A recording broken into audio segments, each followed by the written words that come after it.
Bismillahirrahmanirrahim. Assalamualaikum warahmatullahi wabarakatuh. Selamat pagi. Apa kabar kalian hari ini? Semoga kita sekarang ada dalam keadaan sehat ya. Amin. Baik, saya Saiful Ilham. Pada kesempatan kali ini saya akan mengimplementasikan Sispokol PPDB pada sekolah SMKN 10 Garut. Nah, Sispokol PPDB ini adalah sebuah produk open source karya anak bangsa yang dibuat oleh Agus Muhajir untuk membantu seluruh sekolah-sekolah yang ada di Indonesia dalam melakukan proses migrasinya ke sistem berbasis teknologi informasi, khususnya di dalam penyediaan layanan penerimaan peserta didik baru atau PPDB secara online. Nah, di sini ada kata migrasi. Migrasi dalam konteks dunia teknologi informasi dapat diartikan sebagai sebuah proses perpindahan dari suatu lingkungan sistem ke sistem yang lainnya yang lebih baik pada suatu organisasi. Simpelnya, migrasi itu pindah. Pindah dari mana? Pindah dari konvensional menjadi ke sistem berbasis teknologi informasi. Misalnya, di dalam sekolah SMKN 10 Garut ini, dalam melakukan penerimaan peserta didik barunya, siswa itu harus datang ke sekolah untuk mendaftarkan diri kepada sekolah SMK 10 Garut. Nah, dalam kondisi pandemi COVID-19 ini, tentu hal ini tidak boleh ya bertemu atau datang langsung ke sekolah secara tatap muka. Nah, pada permasalahan ini dapat pecahkan melalui penggunaan Sispokol PPDB ini.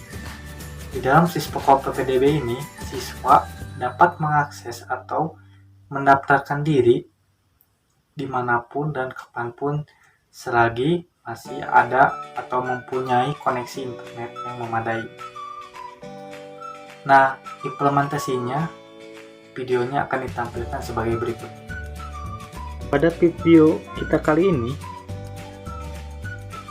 saya akan menampilkan implementasi Sispokol PPDB pada SMKN 10 Garut. Nah, migrasi ini saya akan menjelaskannya secara bertahap. Yang pertama itu dari menginstal. Sebenarnya saya itu telah menginstal, tetapi agar lebih terstruktural, saya akan mencoba untuk sedikit bagaimana cara menginstal. Yang pertama, folder pendukungnya kita ekstrak terlebih dahulu ke folder C, exam.pp, lalu ke htdoc dan lalu ekstrak. Di sini saya telah mengekstraknya. Ini akan tampil ketika kita telah mengekstrak. Kemudian setelah mengekstrak, kita buka folder pendukung tersebut, lalu kita klik inc, lalu kita config. Buka dengan Notepad++ dan ubah username-nya menjadi root. Yang awalnya tidak root, sekarang diubah menjadi root, yang dimana ini disesuaikan dengan username MySQL server yang ada, sedangkan passwordnya ini dihilangkan. Setelah itu kita buat database-nya di phpMyAdmin, dan cara mengklik browser lalu ketikkan localhost phpMyAdmin. Di sini saya telah mengambilnya, saya telah membuatnya. Nah, pada phpMyAdmin ini kita klik new untuk membuat database baru, lalu kita buat database-nya.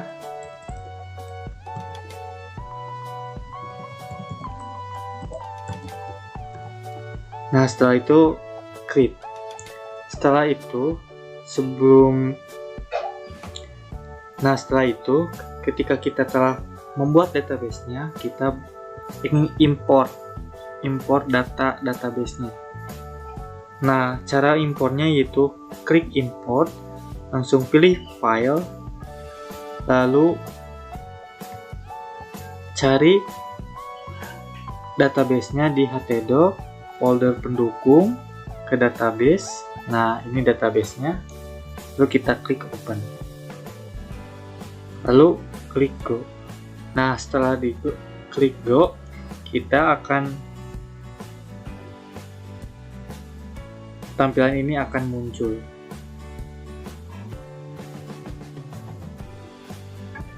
Setelah itu, setelah kita membuat database MyAdmin, kita juga panggil localhost tersebut dengan nama localhost / nama folder. Di sini saya telah membuatnya. Nah, ini adalah tampilan dari Syspoko PPDB yang dibuat pada SMKN 10 Garut. Ketika kita setelah masuk di Syspoko PPDB ini, di sini terdapat beberapa fitur. Yang pertama fitur beranda, yang fitur kedua itu ada daya tampung, fitur ketiga ini ada daftar sekarang, dan fitur selanjutnya ada verifikasi, fitur selanjutnya ada login, hasil seleksi, dan hubungi kami. Nah, pada kesempatan kali ini saya akan menjelaskan sedikit dari fitur-fitur ini, yang dimana fitur ini sangat bermanfaat dan bisa digunakan di PPDB yang akan dilaksanakan. Penjelasan yang pertama itu ada fitur beranda. Nah, fitur beranda ini seperti halaman utama atau branch page, yang dimana isinya itu terdapat informasi-informasi tentang sekolah, informasi tentang pengumuman sekolah. Nah, seperti itu.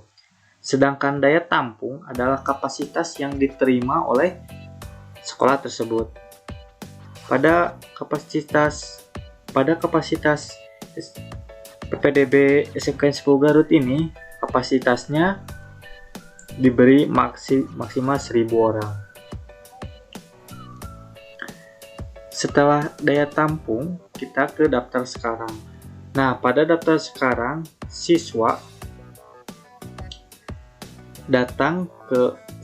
hanya menuliskan namanya, jalur mulai dari jalur sekolah asal, NISN, nama, dan seterusnya. Dan lalu kita klik kirim formulir.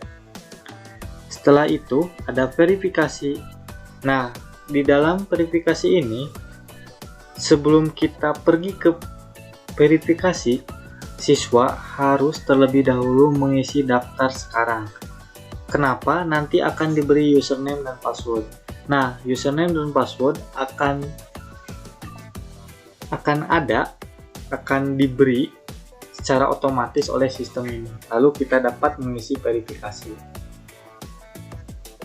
Nah, setelah siswa mendaftar dan melakukan verifikasi, maka siswa tersebut dapat mulai masuk atau login ke halaman Syspoko PPDB. Setelah itu ada hasil seleksi. Hasil seleksi ini akan tersedia apabila admin dari sistem ini memverifikasinya atau apakah siswa tersebut lulus atau tidak. Sedangkan hubungi kami itu ketika siswa ingin mau menanyakan tentang semua yang ada di PPDB atau ada yang belum mengerti tentang pelaksanaan PPDB, siswa dapat menghubungi nomor yang tersedia di sini. Baik, saya akan mengimplementasikannya. Mulai dari daya tampung. Contoh saya masuk sebagai siswa. Kita klik dulu link tersebut, link ininya, lalu buka, lalu pilih ke daftar sekarang. Contoh saya mengambil jalur reguler sekolah asal SMPN 6 SMPN 1 Garut, NISN 090876543456, nama Pipi Sapitri, tempat lahir Garut, tanggal lahir 08 Juli 2002.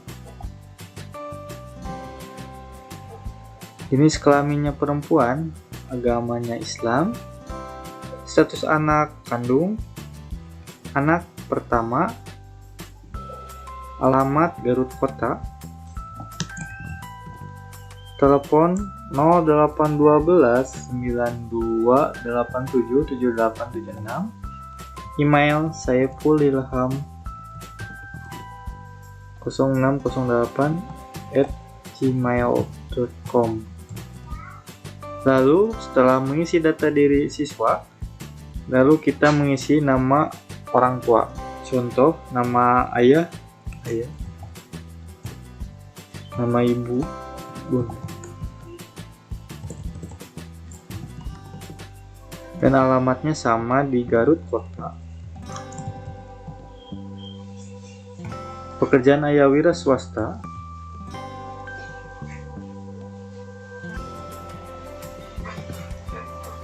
Pekerjaan ibu sama juga wira swasta.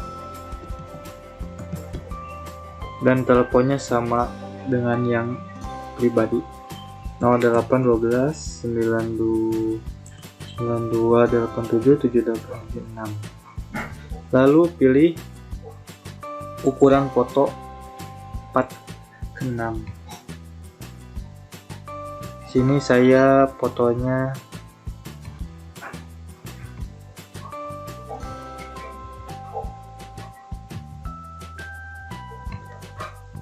foto saya. Nah, setelah data ini dibuat, maka setelah data dibuat, kita klik kirim formulir. Nah, proses pendaftaran berhasil. Nah, jangan lupa username dan passwordnya itu dicatat. Dan pengisian username dan password ini dilakukan secara otomatis oleh sistem Sisprokol ini. Contoh, kita simpan saja saya simpan di Notepad.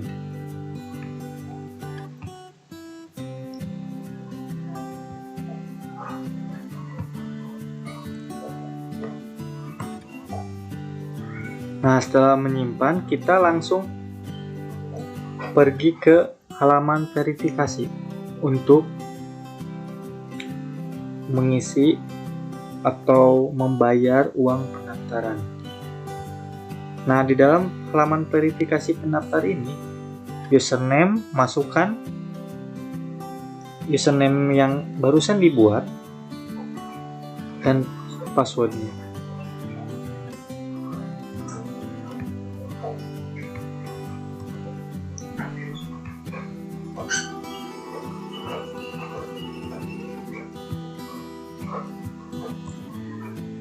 Jumlah uangnya 100.000. Tanggal bayarnya 19 Juli 2021. Nah, setelah mengisi username, password, dan jumlah bayar serta tanggal bayar, maka siswa tersebut harus mengirimkan bukti file transfer dengan cara pilih filenya, di mana filenya berada. Di sini saya contoh ada di seperti ini.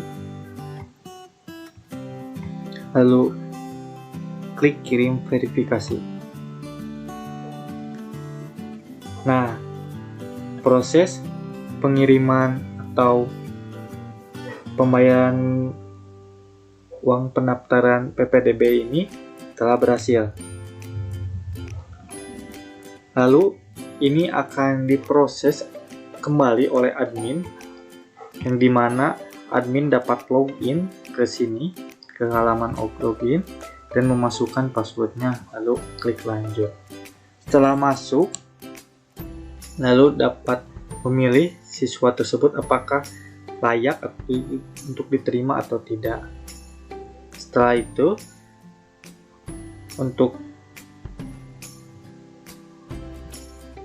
setelah keluar dari akun admin, lalu masuk ke akun siswa lagi. Nah, pada akun siswa ini akan tersedia apakah hasil seleksi tersebut diterima atau belum.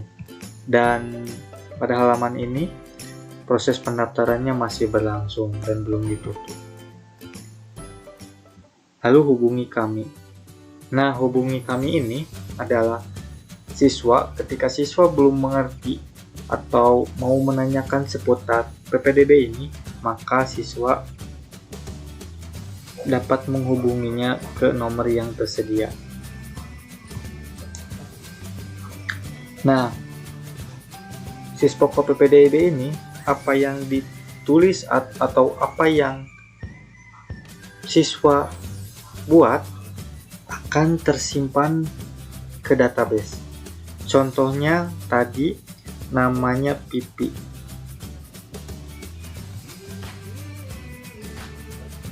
Kita klik tabelnya, tabel PSB calon, dan namanya sudah tersedia, Pipi Sapit. Dan ini akan langsung terekam atau langsung tersimpan ke database. Nah, kesimpulan dari penggunaan Sispoko PPDB ini sangat penting, sangat perlu, dan fiturnya juga sangat lengkap. Dan ini dapat digunakan pada sekolah-sekolah yang membutuhkan atau ingin yang melaksanakan pelaksanaan penerimaan peserta didik baru PPDB secara online. Nah, itu merupakan implementasi Sispoko PPDB pada sekolah SMKN 10 Garut. Mohon maaf apabila dalam penyampaian terdapat salah-salah kata. Dan terima kasih kepada Ibu Siti Usmobaria Eskom MPD, dosen mata kuliah Sistem dan Teknologi Terintegrasi. Terima kasih atas perhatiannya. Wassalamualaikum warahmatullahi wabarakatuh.